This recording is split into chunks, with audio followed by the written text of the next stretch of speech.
If I were to go back to being 18 and start a wholesaling today, this is what I do step by step.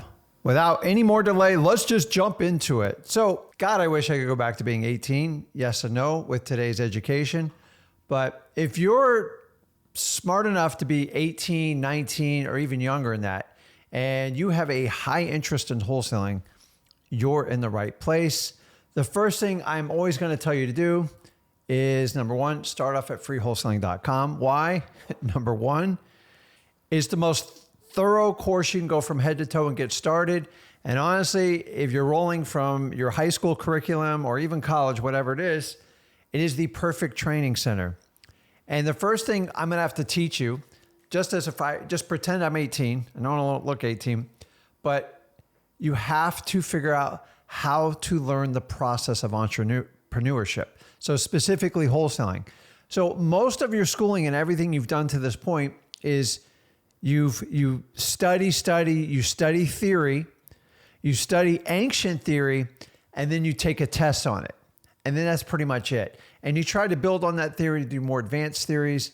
But the reality is you never put it into practicality. You never practice what your teacher preaches. You just pass the test. And I don't know about you, but when I did this, I would probably wait till the last minute, or let's be honest, cheat, and you get a grade. And based on that grade, if it was on the curve, it was straightforward, you would, yay, I got an A or whatever, or I got an F, I got to do it again, and that's it. But the problem is you never really applied it after that. And I don't know about you, but most of the stuff I learned in school is pretty much in one ear and out the other than some of my grade school, which is basic vocabulary, math, and some sciences. High school to college was pretty much a blur to me because I felt like a lot of the stuff was irrelevant. So if you think like I do, got an ADHD brain, is I want to learn stuff that I can actually apply in the world and use it so I can make my life better, everyone associated around me better, and wholesaling is no different. So start at freewholesaling.com.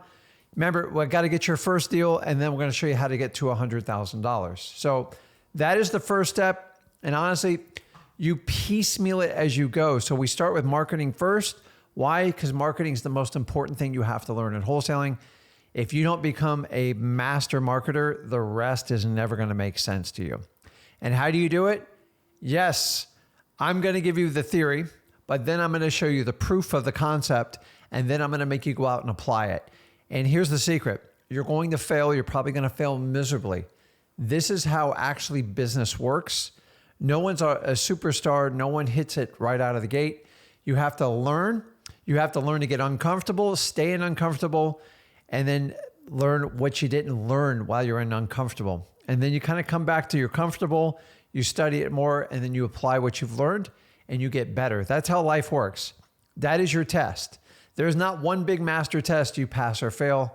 That is in the upper echelons of business when you go after very large deals. And unless you get the basics and the fundamentals of wholesaling down, you don't have to worry about that part. So if I was 18, I would start all over. So just checking comments here, co-violations. Okay. So the next part is, now that we know where to go and we know how we kind of look at schooling on it, is we have to think about this. Most of you in that transitions where you're either finishing high school and you're thinking about college. This isn't even controversial because I have two kids that went through college. It's the truth. I questioned college back in the late 80s, early 90s. I thought back then it was the acceptable format to get the best job possible. So I used to say, like, what if I don't want a job? And my parents used to look at me like, what are you, nuts? And I was on to something, I just didn't know how to do it. And the reality is, I probably should have never gone to college. But I was going to college to get a good job. So it was a different time, different day. So ask yourself now, if you're considering going to college, especially for business, specifically for wholesaling, why on earth would you go to college? They don't teach one class. There is no structure around it. There's nothing about guerrilla marketing. If you are truly all in anything in real estate, specifically wholesaling, I'm going to give you a tip here. Skip college. You are going to get schooling more hands-on than you're ever going to get in college because you are going to learn basically while you're training. See, in college makes you wait 4 or 6 years to get the end result. And most people wind up being salespeople anyways. So outside of the professions that require it, which is going to be legal, medical, engineering, I don't know what else that you guys put in the comment on that.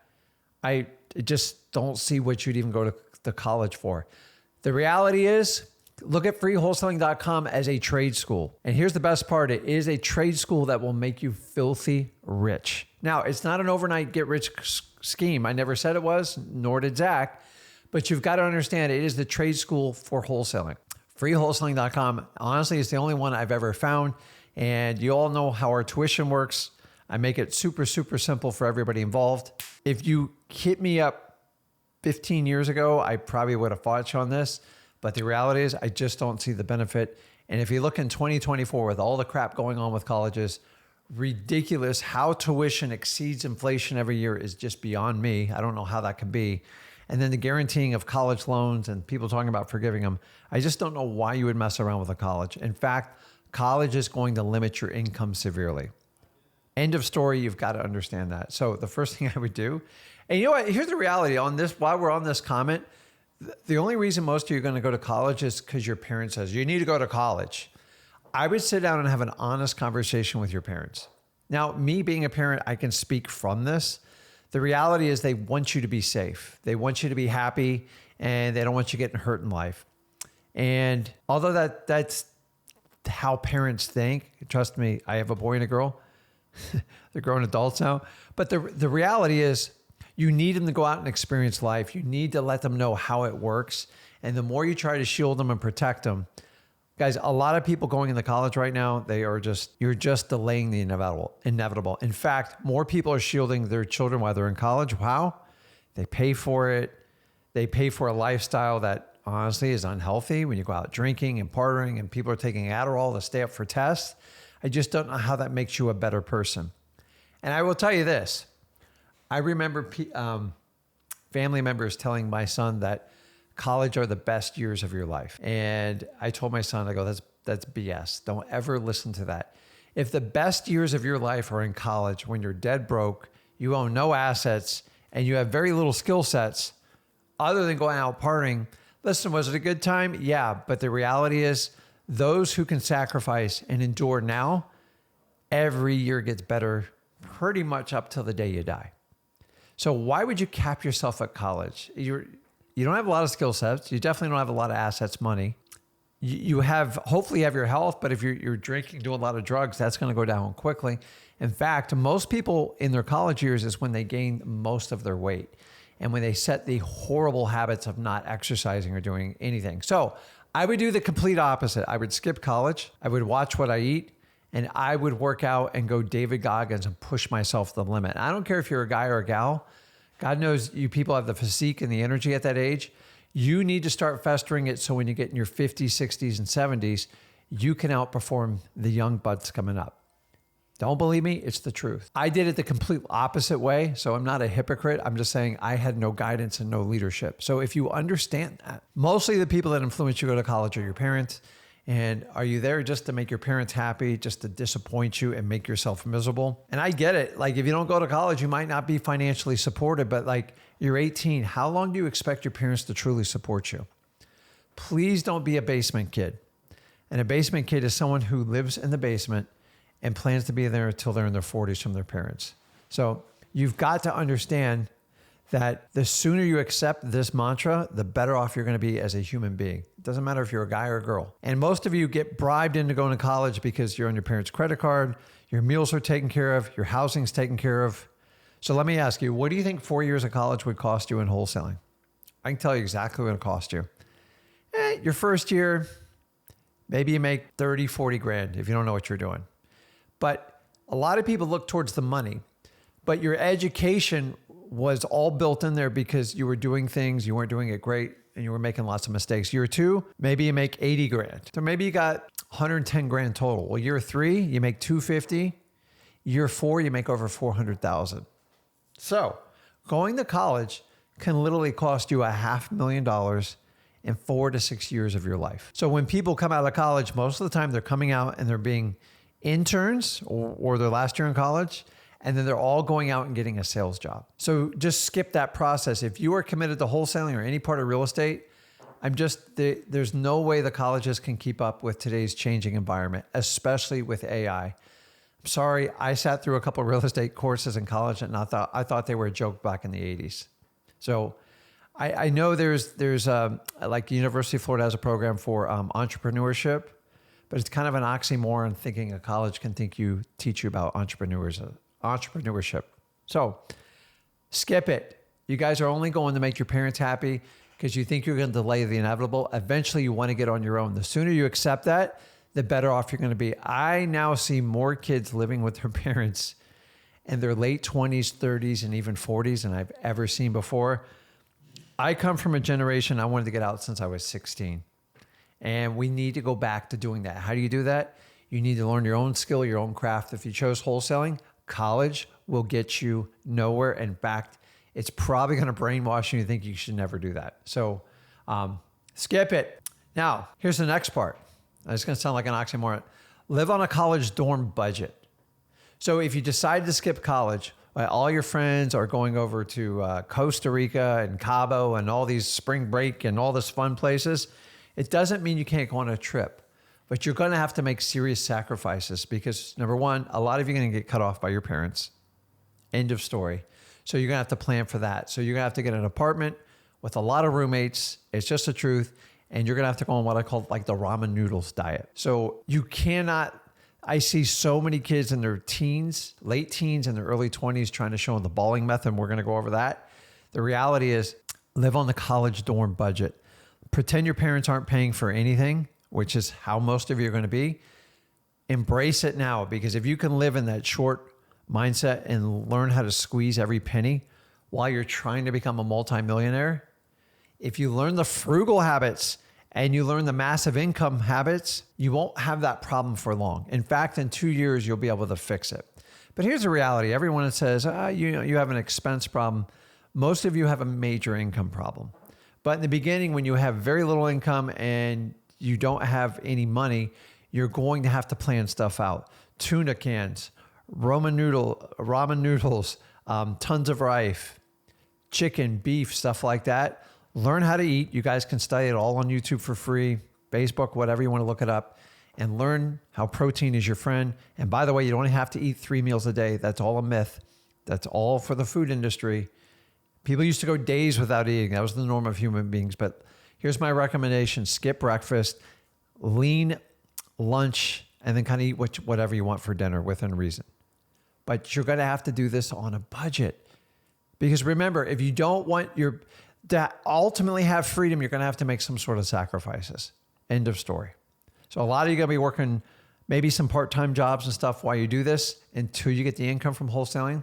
So you can't be going out to dinner. This Uber Eats, guys, you need to delete this app. I do not get that one. If you're broke, why are you paying someone $10 or $12 to deliver your food?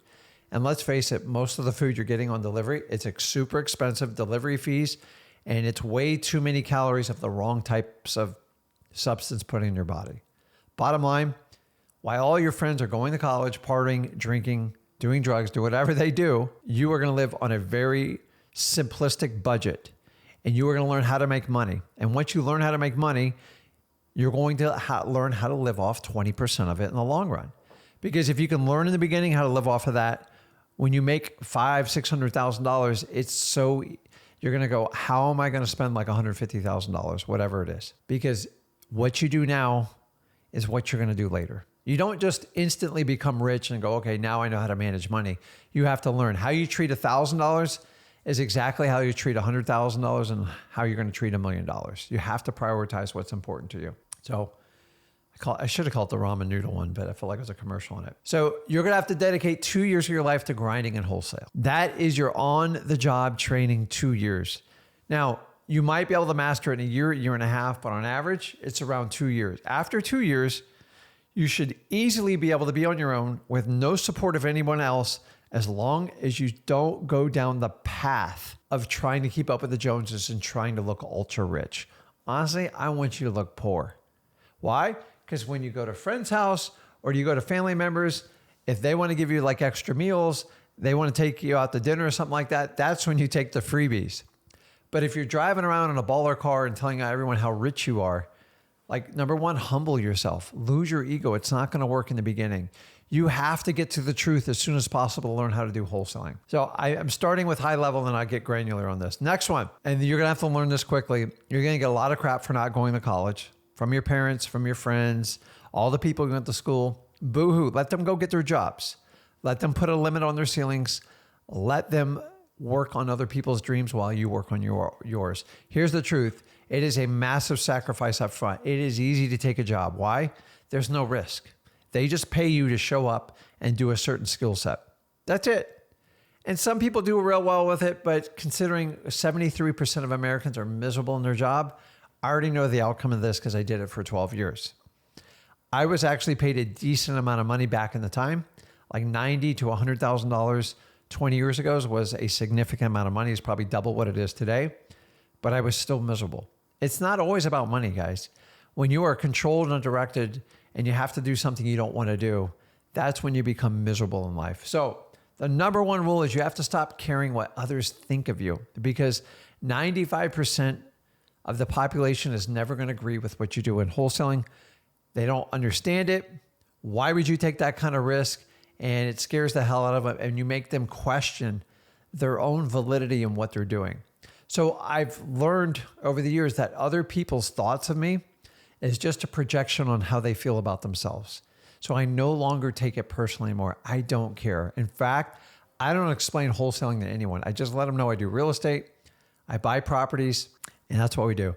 I don't care if they think I'm a fix and flipper. I just don't care what anyone thinks. If you need a fancy title and you're going to be one of these people that generate one of these crazy titles, like I'm a real estate asset specialist recovery agent. No, just be humbled. I do not argue it. I recently went to a family function and somebody was asking me very point direct, kept coming at me. And I said, you know what? You're right. I just do real estate. That's it. Now, I never let them tell me I'm an agent because I'm not a real estate agent, but I do real estate. Why? Number one, they don't care. And number two, they're projecting their own insecurities onto yourself. And if you understand that, you actually feel bad for them. I just don't go back to them, because then I give fuel to the conversation and I just want to let it go. Why? It's a waste of my time. We're never going to agree on it, and I'm never going to be able to change their mind. So why waste my time on it? In fact, this little statement on the screen right here cost me a lot of energy, tormented me for years. I just don't care. And once you just don't care anymore, something crazy happens. Your energy level goes way up, and it's just once you stop caring about it, you suddenly have a lot more bandwidth to do what you actually want to do in life. So I don't give energy to people that try to distract me, because then you're chasing them and you're playing under the rules. Stop caring what others think. It just doesn't matter. Now, the next one's going to get interesting, because a lot of you are really guilty of this and you know it. Social media. Hold on, let me fix that. I'm not going to. Oh, it's a misspelling. I can't reach the keyboard from here. So create over consume. Create, not crest, create. Sorry. What do I mean by that? It's simple. If you constantly scroll through social media and you're hooked on shorts like everybody else is, I want you to go in, especially if you have an iPhone, Android, and look at your screen time and start evaluating. So if you just spent 8 or 10 hours this week on screen time, how much of that was actually business? And if it's 0, you are a consumer. And the more you consume in social media, you are the product. You are you're doing exactly what they want you to do. So if you have to purge and shut off all social media to get rid of your addiction, see a counselor, whatever it is, I don't know what to tell you, but the easiest way to fix it is switch it over to creating content. I know what you're thinking. Well, listen, Rick, I'm 18. The hell do you want me to do? I'll give you an idea. When my son first started on his wholesaling journey, I made him at age 17 sit down and document, I think, his first 4 flips. He thought I was absolutely nuts for doing it. It didn't make sense. And I wish that when I was younger, I sat down and documented, because it was my path to get into wholesaling.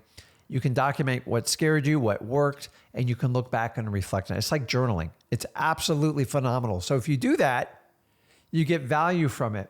Now, do you think documenting your journey as a new 18-year-old or who, it doesn't matter what age you are, but I remember I'm in my 18-year-old mindset, it's going to have tremendous value down the road for you. And it's going to help you with some credibility issues. It helps establish where your story is. And this is how you learn.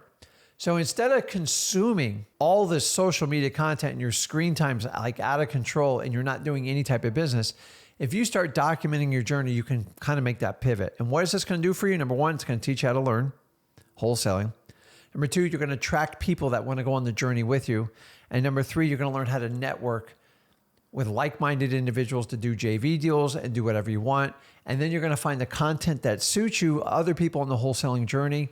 And that, and my friend, is the best way to do it. You guys are you are the product of social media. Now, don't knock me. I love you watching this. A long form video on YouTube ain't going to kill you. These are the ones you want. But like these shorts, the reason they do it is because people get hooked for hours looking at them.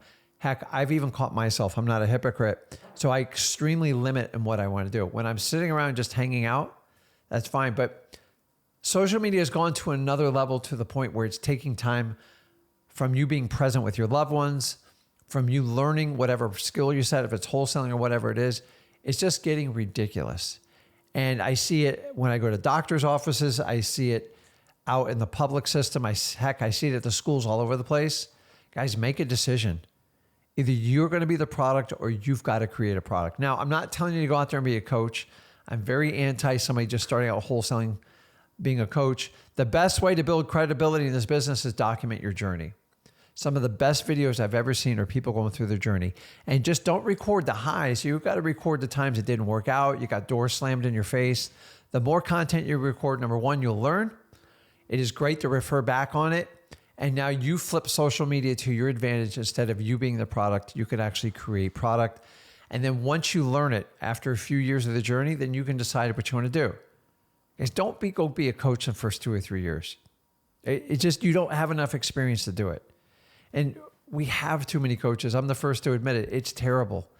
In fact, I didn't create one piece of mentor or coaching until I got 10 years experience on my belt. And even then, I was hesitant to do it. And now we have the opposite problem. Everyone's confident after 1 or 2 deals, and it absolutely gets nuts, which is going to lead us to the next part, which you all are falling victim to, which we basically call the avoid the shiny object syndrome. Now, if you're 18 or you're really young, you are most susceptible to this. And I'm going to show you why. So as a young man, I was always super impressed when people had like really nice stuff. Why? Because we've been taught our entire life that someone's net worth is based on the stuff the nice things you see them walking around. In fact, the number one trick in the wholesaling business to say people are for real, the shiny object syndrome of social media, fancy cars. Here to tell you guys, rich people do not show off their cars. They are a minor asset that are depreciating. They are not impressive. It's okay to have a nice car, but it is ridiculous, in my opinion, for somebody in their early 20s to have such an expensive asset. Now, there's an exception to this rule. If your income producing assets destroy your toy assets, your toy liabilities, go for it. But you got to show proof. You got to show proof. And by the way, high-end cars, they're paid for with cash. Nobody finances high-end cars. It makes no sense. It's a depreciating asset. It's ridiculous. If you can't afford to buy it, don't do it. So if you've seen someone's profile, a car behind them, keep in mind, to me, cars are not that expensive. Even a high-end luxury car is $150,000 to $300,000. It is a depreciating asset. So here's the typical play of what you're going to get. You're going to be showed Lambos, McLarens, all this other stuff. The cost to house these cars, the cost to maintain these cars are ridiculous. And it's much more impressive if you owned a single family house, a duplex, or you owned a business that is producing tremendous amounts of cash, because those are assets that pay you. So if you start off buying assets that don't pay you in the beginning, they're depreciating, it's just, you're going to tumble. So fancy cars is number one. I even saw somebody put a Corvette on the other day, which is nothing more than a fancy Chevy Lumina, in my opinion. Guys, cars don't do it. Actually, cars are pretty inexpensive. If you want to go to like the ballers, obviously airplanes are a whole nother level, but like boats, millions of dollars for quality boats. Anybody can afford to buy like these cars. So that's why it's the number one trick used in wholesaling gurus. Look at the car I have. When you find these Amazon FBO guys in the Forex, they all do high-end cars because it's easy to, like, they all get like these loans. And I'm not even talking about rental cars. Why would you do it if you can buy real estate that's an appreciating asset that you get the depreciation, you get the write off the interest and do everything out, and it grows in value and it pays you in cash flow and it protects you against inflation. These cars, they're the complete opposite and they expose you to inflation. One accident with them, you're in trouble. They're a fortune to insure. I just don't get it, man. Like, when you guys see the cars, I don't get it. I don't get the car thing. It is the number one red flag. The wealthiest people I've ever met, they've never, ever say, hey, Rick, look at my car. Look how good it is. No, they start with their portfolio. So if someone's flashing a car and you're thinking about buying a course from them or even working with them, go, listen, can I see your balance sheet? Do you mind? Like, to me, that is super sexy. That is awesome. That is a clear picture of who you're dealing with. Now, not everyone has it because most people don't do it because they don't really run a business. They run a coaching guru seminar or scam, whatever you want to call it. But the reality is a fancy car is a joke. I'm not saying you can't have nice cars. I have nice cars. I don't use it as a pitch. The car's not going to help you flip any type of real estate or doing wholesaling. I don't understand why anyone does it. Leads us to number 2, fancy real estate. But Rick, I thought real estate was great. Most people that flash the car, everyone will tell you they have a high ticket rental lease on it. I pay 10 grand. I pay 20 grand. Well, you're stupid then. It's just like, honestly, it's so easy to buy a piece of real estate. The only way you lease it is if you're just kind of on the run, because I know you don't have the cash flow in the long run to do it. So, okay, then if you have a lease, then let's just see. If you have a $30,000 a month lease, can I just see the lease? The easiest document to produce, and then we'll never produce it because they don't want to tell you the truth. In fact, you will see video over and over. If you start to see 20, 30 videos all in the same piece of real estate, I 100% guaranteed it is mostly leased. Once again, rich people don't brag about their real estate. End of story. It's a joke. Like, guys, do not get sucked into this because I used to think this was how I found out people are credible. And the reality is that's the number 2 way to fake you out. So they get a lease. By the way, they don't put it in their business name. They usually put it in their personal name. Ask them for a copy of the lease. You'll never get it because they tell you to spend 30 grand. They're probably spending 5 grand and they're hyperinflating it to impress upon you. So if I had a $50,000 lease, I'd just show it to you because it's impressive. If you could do $50,000 for what's that? That's $600K a year. No one's going to enter in that lease unless you can prove it up. And it's just the truth. Why do they lease? Because they're spending so much money on these depreciating assets. It's a joke. And so when you add up someone's net worth, anybody can look super rich in a short period. Leased house, overly fancy cars. And how do I know? It's the same repetitive videos over and over. I can take 10 wannabe gurus, mostly young kids, it's the same thing over. It's the fancy car. It's the high-end real estate they're leasing. And then my favorite, my last one, look at my watch. Now, here's the difference is people brag about watch collections. And by the way, I think watches are really cool, but there's a level you want to get to. If you're just starting out and you're 18, if your focus is buying on a high-end watch, you are not cut out for wholesaling. In fact, do not get a high-end watch until you have cleared the 5-year hurdle. I don't care how much money you're making. That early money you put to work should be in real estate, the stock market, or businesses that you can leverage so everything appreciates. Because that 20 grand you're going to spend on that watch, that 20 grand in 20 years will be worth $500,000. So you got to be an idiot to invest in a watch. Here's the other trick. Watches are counterfeited so bad, all from China. They're so bad, you can't tell online if it's for real. But I promise you in person, you can 100% authenticate these watches. And so if someone's going to show a watch, unless you see a receipt with it, 90% of them are fakes. It's so easy to fake the watches.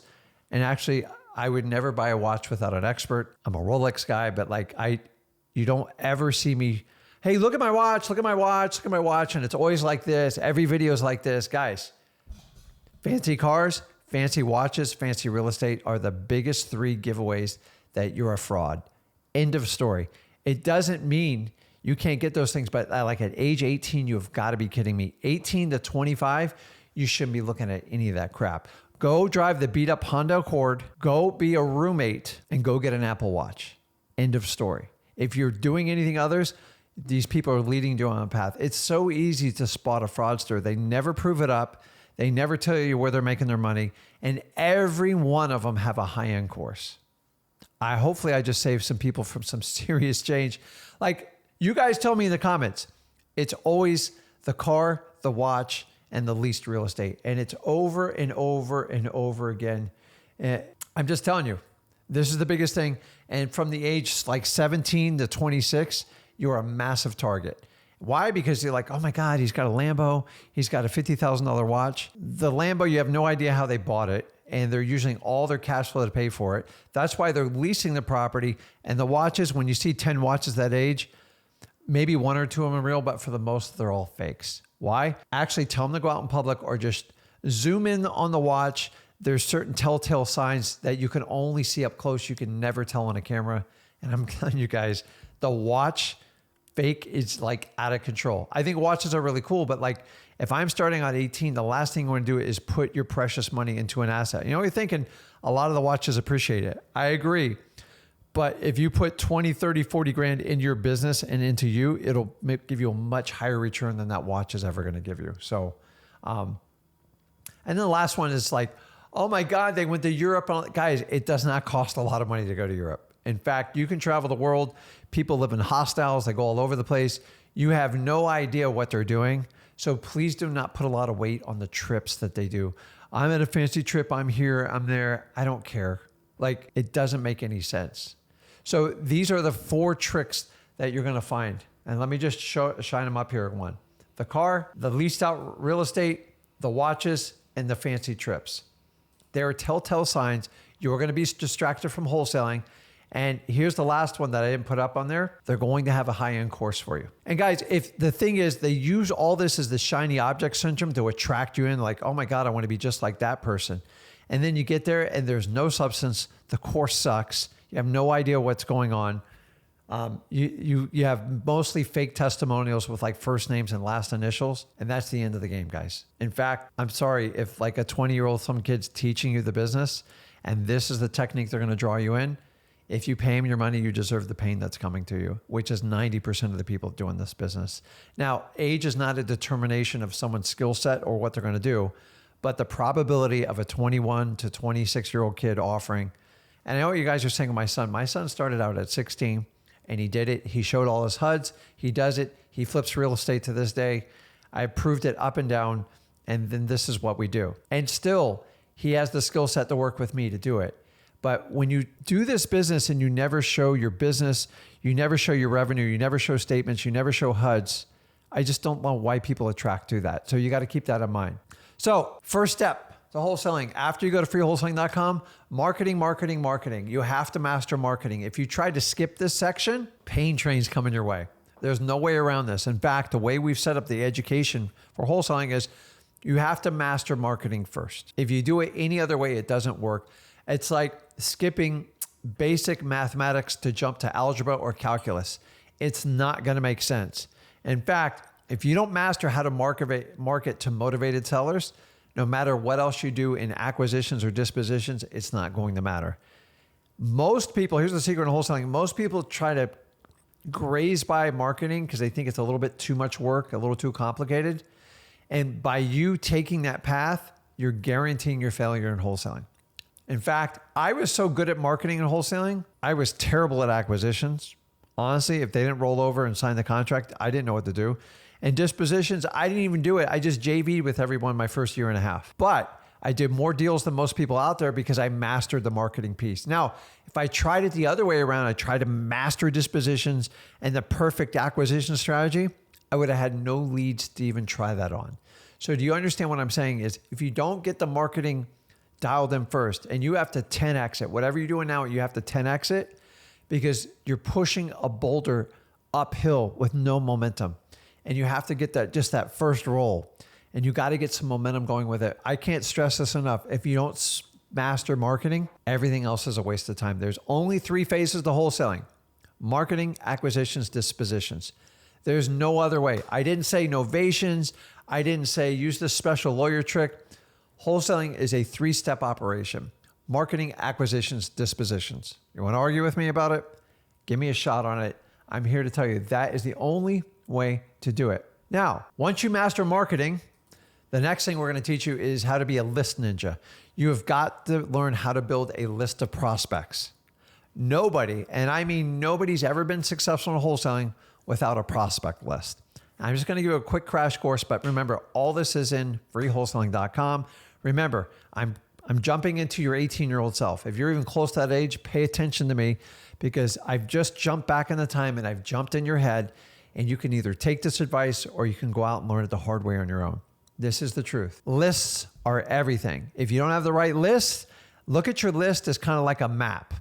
And so here are all the places that you want to go, and that's where you need to be. Or look at it as your suspects. If you're trying to find out, who are the 5 motivated sellers, I'm going to have a list of probably 1,000 people. So it's not like you get a list of 50 people and half of them are motivated. It never works out that way. And a lot of people sell courses that tell you to do that way. I'm just telling you that is not the way to do it. So once you understand that you have to master marketing, you have to build incredible lists, and at freewholesaling.com, me and Zach teach you every list you need to get started out with. Not just any old list, because people get really specialized in these lists. They talk about stack listing, they talk about using AI. Forget that crap in the beginning. You have got to build the fundamentals. The only way to be good at wholesaling is you have to learn the fundamentals. Did you think Kobe Bryant, Michael Jordan, any of these people, Dwayne Wade, because I'm a Miami fan, they had to learn the fundamentals of basketball before they got all high tech. And I'm talking about dribbling, passing, assist, and just free throws over and over and over again. Without the fundamentals, it doesn't matter how much talent you have. You have to match talent with putting in the work. Because if you don't put in the work, it doesn't matter how good you are. Nobody wants to work with you. And that's the bottom line. So the best lists we teach you in the beginning are government lists. Why? They're the absolutely most motivated way to find a motivated seller. If I'm a firefighter on a hilltop and I want to find a fire, do you look for the fire first? No, you look for the smoke, because smoke is going to be indicative of where the fire is. It sends up signals. Government lists are no different. Now, don't fool yourself in thinking they're free. They're going to be super easy. That is the farthest thing from the truth. In fact, I'm here to tell you that they are hard. You got to earn them, man. Like the probate one's a little bit more challenging. The water shutoff, the code violation, the fire damaged properties, they all go hand in hand. Now, the harder you have to work to get the list, usually the better off you are. And I'm thinking like, well, that doesn't make sense, Rick. It makes perfect sense because less people have availability to it. It is your competitive edge. Why does every guru overlook government lists? Because there's no way to make money off of it. I don't care. I make a ton of money off government lists. I make them out of my own business. I do JVs with you guys, and I'm here to tell you government list is where it works. Highest motivation. Why not let the government do some work and give you lists full of smoke, and then you can go find the fire? My favorite ones, if I was 18, I would go directly after code violations, pre-foreclosures, and I would do tax delinquencies and probably probates. Probates last because it takes a little bit more skill set to do it. So those 4, replay this video. It's live. Don't worry. We're in 2024. This is live. You know how I know it's live? It's 5:57 p.m. Anyways, so once we have our government lists, I'm going to add one more list on there that's super easy that any of you can do. Driving for dollars. No, I don't have a course for it. Go over to freewholesaling.com. I got an 8-minute video and I show you how I drive around with it. And then I also have a video where me and Zach drive around and show you deals we're actually working on. And all you do is go look for ugly houses. That's the course. Give me $3,000. You're all said and done. I'm kidding. Ugly houses, common sense, overgrown landscaping, boarded up windows, blue tarps on roof, et cetera, et cetera. When they look vacant, there's usually a reason. Nobody lets their house get that way on purpose. There is usually some sort of issue in the family. Our job is to help people. End of story. And that's how we do it. That's the best way to do it. So go over to freewholesaling.com if you want to learn how to do that. And then we also teach you how to take your government list and do one step extra, which is reverse driving for dollars, which is simply driving around putting sticky notes on doors. I like to do code violations, tax delinquencies, and pre-foreclosures on this strategy. In that exact order, I'm telling you, it works because people get curious when they see a note. The note's simple. Go over to freewholesaling.com. I'll show you how to do it in grave detail. But people cannot resist calling back on those notes. And it's just, hey, listen, I got a quick question about your property, Rick, and the phone number. You just vary the text up. You can do a stamp. You can do all sorts of things. But it does take a little bit of time to go out and organize your list. But once you get it down, you can go out there and do it. And this really doesn't cost you any money, guys. It's going to cost you time. But remember, we're looking to get your first wholesale deal with us, no matter what age you are. Now, the next thing I want to do is I want to do massive networking.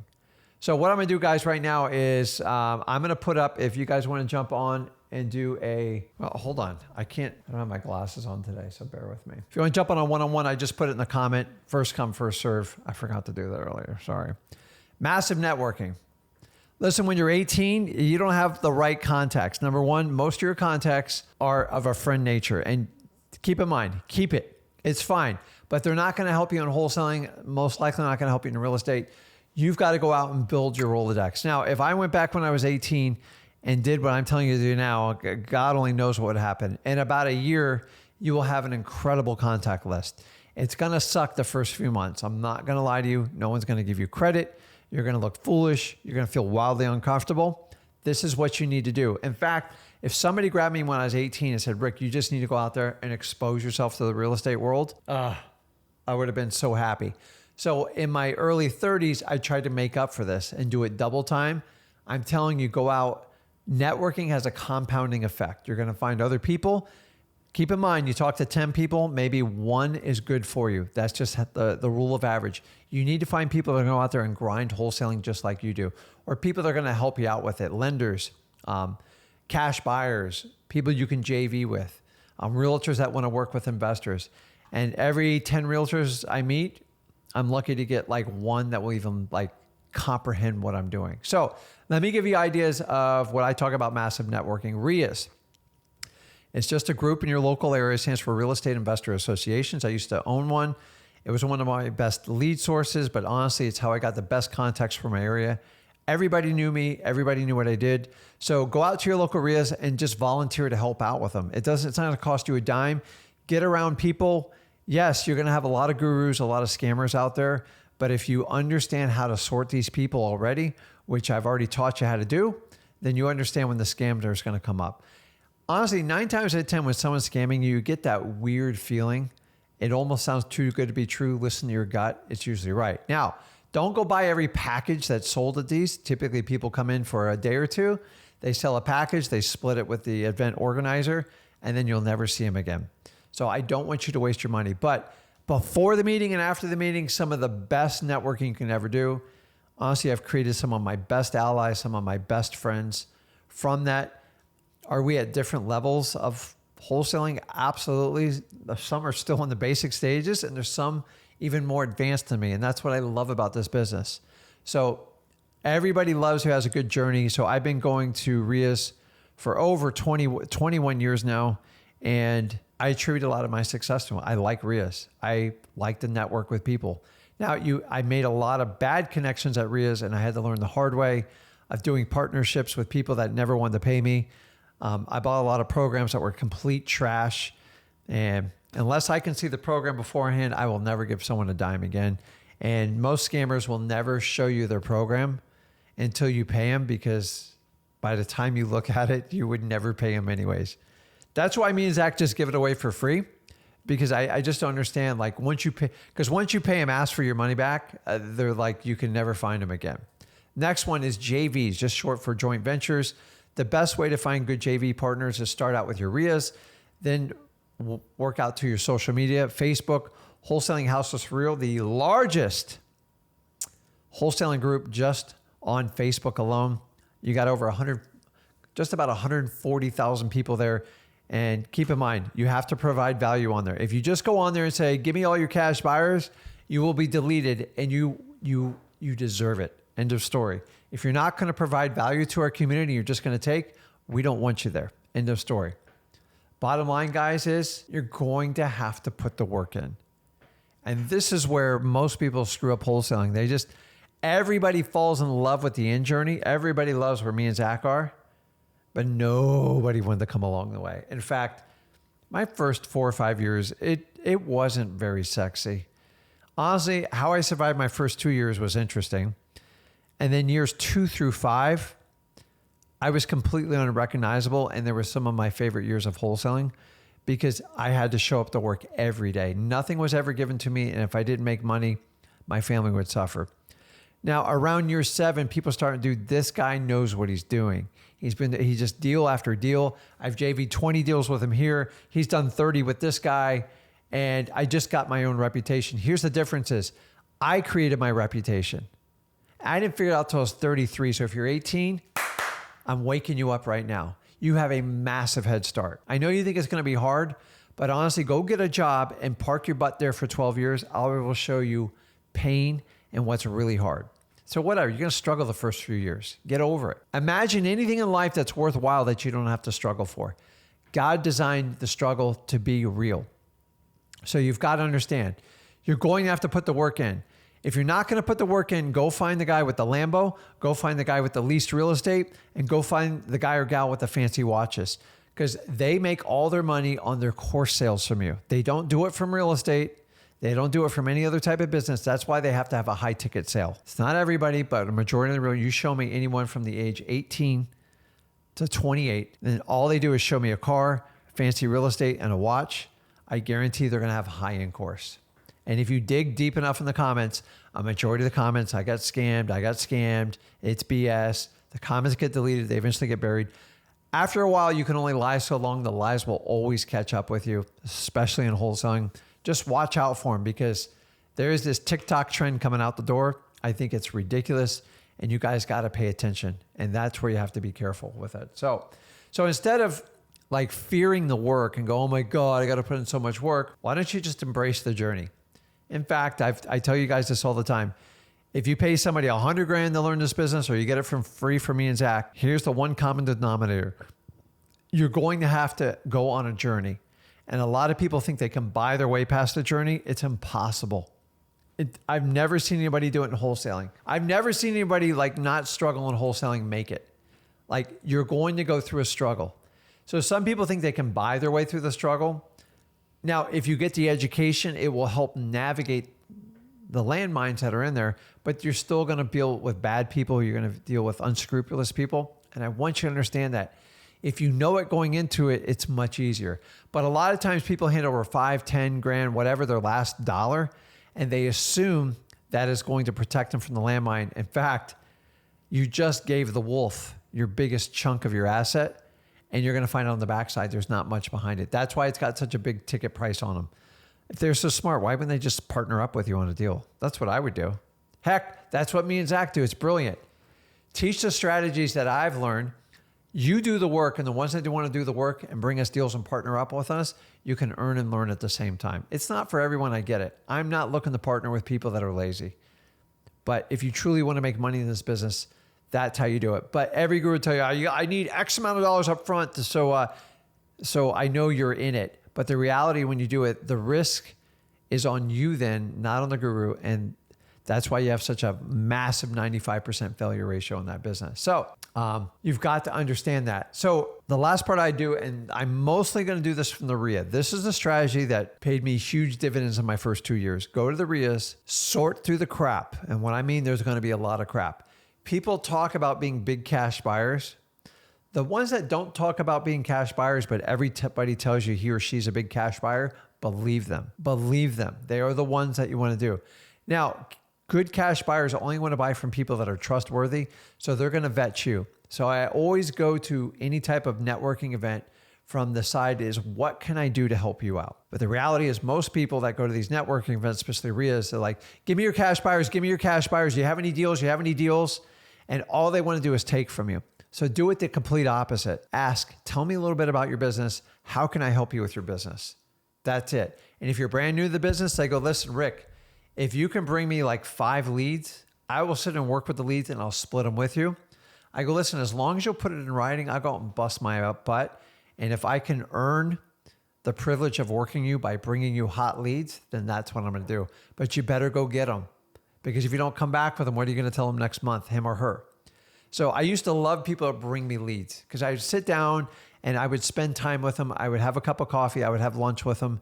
Or I'd spend like an hour or two after the RIA meeting.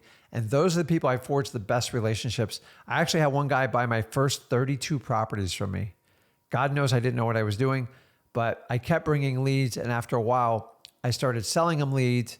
And then actually I worked with him for over 7 years.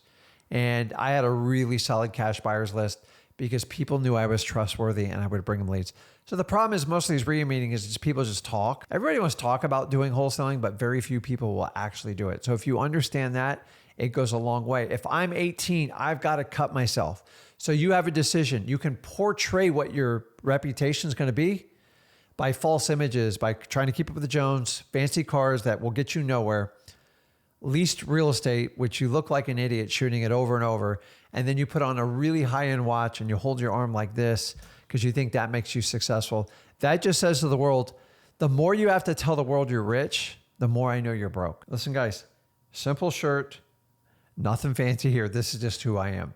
It doesn't, and the thing is, if you're going to judge a book by its cover, by what they're wearing, you're an idiot. Like go look at some of the simplest people in the world. When you see Elon Musk pull up somewhere, he's just in a simple black t-shirt, nothing super fancy. Now, we all know where he came from, but he created his reputation. He didn't try to portray it. And that's what I see a lot of what's going on now.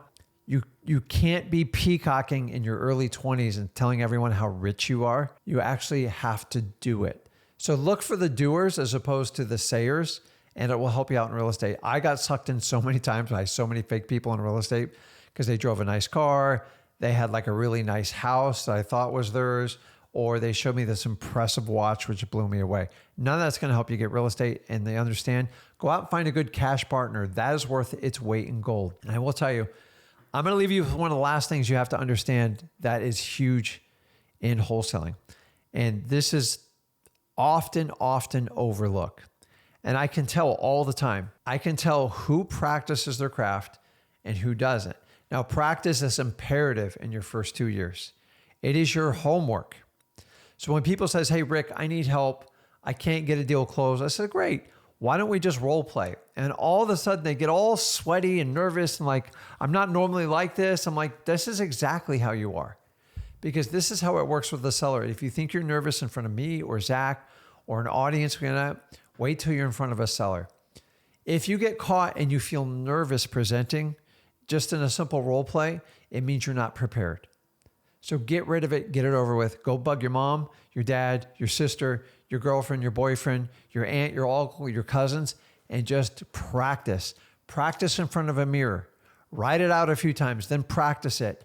Then you have to work on your verbiage, and you have to get rid of the ums and the, well, let me think about it. And you got to get rid of your eye rolls, and then you got to learn to make eye contact. And so the only way you learn this is through repetition.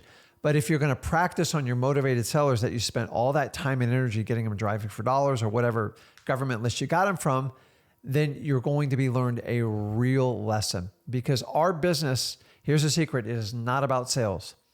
It is completely about guiding people. Once I had do this marketing, which is so specialized, and I find 5 or 6 motivated sellers, all I have to do is guide them in. But if you don't know how to guide them in and you're going to oversell them, they're going to see through you like a used car salesman. Because I know I'm the best fit for all my sellers. I know I can solve their problem. I know I can give them a solution. The question is, are you going to rehearse it? I've rehearsed it hundreds, thousands of times, but most of you have only done it less than 100. And it shows every time you do it. It is not about sales. It is about practice. Think about Jordan, Kobe, Dan Marino, all these specialized people. They just practice all day long. Did you know Kobe Bryant shows up 4 hours before a game starts, even before all the other players, and he goes through every part of his game and he warms up sometimes like 500-600 shots, but nobody's there to film it. Why? Because that's what the best do. And at 18, you got nothing but time. I wish somebody took me back and just said, listen, Rick, just practice for 2 years while you screw up. Practice, screw up, practice, screw up. So when you jump on one of these live, I would love to do a role play with anybody who wants to do it on here. That's how you learn. And that's how you get feedback. But imagine if you showed up to a test, say in school, You didn't study one thing. You didn't practice anything. Well, how do you think you do on the test? You'd probably fail it. So it's the same thing as you need to be prepared at any situation at any time, because wholesaling is not about a test. I have no idea when the customer is going to pop up. I have no idea how much money it is, and I have no idea of what their level of expertise, and they are relying on me. And the only way to appear confident in wholesaling is become confident. Here's the secret to becoming confident. You have to practice. I can tell you the first 10 appointments I did were so beyond painful, and I didn't practice a whole lot. So I'm just telling you, I'm a hypocrite. But if I practiced earlier, I would have done so much better, and I would have made that much money, and I would have gotten through wholesaling. I would have become so much more efficient so much sooner. So practice, practice, practice, practice. And when you're done practicing, practice it again. This should be your mantra every day. Just practice. There's only 6 objections you're going to get in wholesaling. And if you don't know what they are, you need to figure them out. Go over to freewholesaling.com. Let me help you out with it. And here's my closing statement on this. Think marathon wholesaler. So if we talked about the shiny object syndrome, when someone's running a sprint versus a marathon, what does the marathon do? They look forward and they race against their own personal best time. That's the only person you got to beat. A sprinter is constantly comparing everyone around them, and that's how gurus suck you in. You want to do 10 deals a month? Let me show you my system. It's guaranteed results, and you'll get a lifetime membership. Guys, it's called marketing for a reason. If it sounds too good to be true, ask yourself. So if a marathon runner was offered a training on how to cut his or her race time by half, anyone who ever ran a marathon would know it's complete BS. But the people that haven't run the marathon, they would sign up before they even did the marathon race, because you're always looking for the easy way out. Here's how you run a marathon. You put the work in, you shave off 5 or 10 seconds every time you run, and you run in a couple mile sprints, and that's how you do. Here's a little secret. For a marathon trainer, they only run 8 to 10 miles to train for them, because it gets repetitious, and you've got to learn how to pace your intervals. So I've only done a half marathon. I've never done a full marathon. But the reality is, if they know how to do it and they don't fall for these scams, like that means they're experienced. They know what they're doing. Once you become experienced in wholesaling, you realize, I can't believe I went through that minefield of like all these courses sold out there. You're going to have to do the journey. I want you to think like a marathon. You got to go through some short-term pains to get long-term gains. And when you talk about these gurus who sell you these ridiculous courses, all they do is talk about instant gratification. It does not exist in wholesaling. And if you understand that at the rightful age of 18 and understand you go through the journey. And by the way, guys, some people make the journey sound painful. To make 70, 80, or 100K and having nobody else support you and you determine your financial success is amazing. Because once you get that skill set, it's actually a fun journey. I'm just telling you to do it a different way. I would look at if your friends just go out and party and they all got regular jobs, do the exact opposite they do. You won't be popular, but in 2 years, you will be the go-to guy or gal in your group. I guarantee it. I know I am. I took a longer journey than most. I know that's how my son thought, and he did it. He was told, you're missing out on the best years of college. Those are the greatest years of your life. You've got to be kidding. He looks back like, what a joke. I lived on ramen noodles, and all people do is party, drink, and all that.